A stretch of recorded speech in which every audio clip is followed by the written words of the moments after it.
What's up, everybody? Got a little tech tip for you. Electronic ignition timing.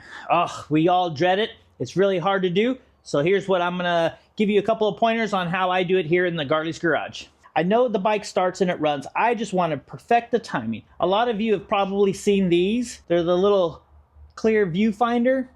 So on the motor, you're gonna have a timing hole plug here on the sports surface on the other side. You put this little bad boy in here. Once that's put in there, you get your timing light, and you're supposed to try to look in that little glass. Well, what usually happens is when that crank is going around, it's splashing oil, and it's not close enough to the flywheel, so you can't see the mark. Even if you go in there and you put like a mark or a paint pen or something like that, it's hard to see it through that little tiny hole. First thing I do is warm up the bike. I drain the primary fluid. Next, I'll remove the spark plugs, lift the rear tire off the rack, put it in 5th gear, and I'll bump it. This is a 5-speed, so I put it in 5th. If you got a 6-speed, put it in 6th until I see the timing marks. So on the flywheel, there are going to be 3 marks. There's going to be the first one, which is 1 dot. That's going to be your advanced timing mark. Usually on a stock crank like this Harley, is going to be at 35 degrees. The second one is going to have the 2 little dots. That's 20-degree timing mark. You don't want to use that one. The third one is going to be the straight line. That's top dead center of the flywheel and the crank. That's the one we're looking for. So once you find top dead center right here in the timing hole, make sure that that line is right in the center of the hole. So there we have it right there.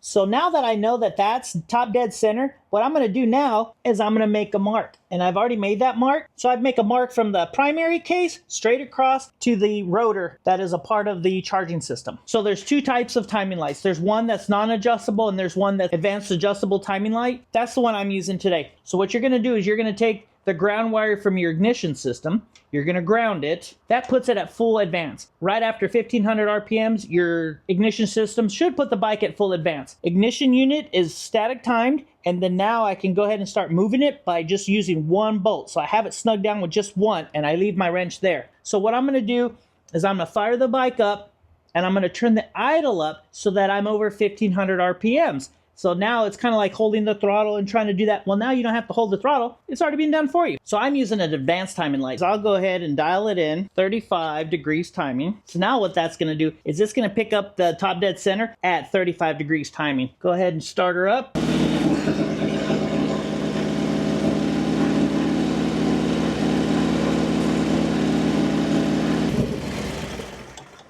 Well, folks, that's how you dynamically adjust your ignition system. Once you get it static time and you want to get it really dialed in, that's the way to do it. I'm Adam Garley from Garley's Garage, and we're out of here. Peace!